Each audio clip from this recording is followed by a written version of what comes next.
আসসালামু আলাইকুম। এখন সোয়া ১০টা বাজে, এর ইংরেজি কি? এখন পৌনে ১২টা বাজে, এর ইংরেজি কি? এখন ১০টা বেজে ১০ মিনিট, এর ইংরেজি কি? এখন ১০টা বাজে আরও ১০টা বাজতে আর ১০ মিনিট বাকি, এর ইংরেজি কি? এই ইংরেজিগুলো আপনাকে অনেক কষ্ট দেবে, অর্থাৎ এই ইংরেজিগুলো সহজে মনে থাকে না।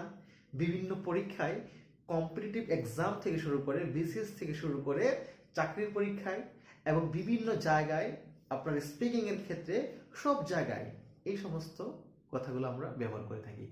আজকে আমরা খুব ভালোভাবে জানবো যে পৌনে ১০টা এটা কীভাবে বলতে হবে, ১০:৩০ বাজে এটা কীভাবে বলতে হবে। যদি আমরা কখনো দেখি যে পৌনে কথা থাকে, পৌনে পৌনে ১০টা বাজে, পৌনে ৯টা বাজে, পৌনে ১২টা বাজে, তখন আমরা কোয়ার্টার টু ইউজ করব। পৌনে শব্দ থাকলে কি ইউজ করব? Quarter two.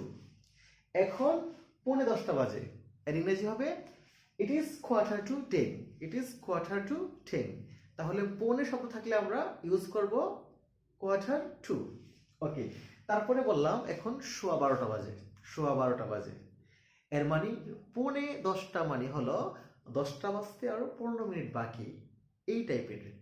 আর সোয়া মানে হলো ১০টা বেজে বা ১২টা বেজে আরো ১৫ মিনিট, সোয়া ১২টা বলি, সোয়া ১০টা বলি, এটা। তাহলে যদি বলি এখন সোয়া ১০টা বাজে, তাহলে ইট ইজ কোয়ার্টার পাস্ট। সোয়া বললে হবে কোয়ার্টার পাস্ট, সোয়া বললে হবে quarter past, it is quarter past 10। ওকে, তারপরে যদি এখন একদম কাটায় কাটা ১০টা বাজে, একদম কাটায় কাটায় ১০টা, তাহলে ইট ইজ 10 o'clock, অথবা এখন ১০টা বাজে, নাও ইট ইজ 10 o'clock। তারপরে যদি আমি বলি এখন ১০টা বেজে বা এখন ১০টা বেজে ১০ মিনিট, এই যে বেজে গেল, বেজে গেল বললেই আমরা পাস্ট ইউজ করব, অর্থাৎ 10টা পাস্ট হয়ে গেল আমার ১০ মিনিট, এরকম। It is 10 minutes, it is 10 minutes past 10, it is 10 minutes first 10।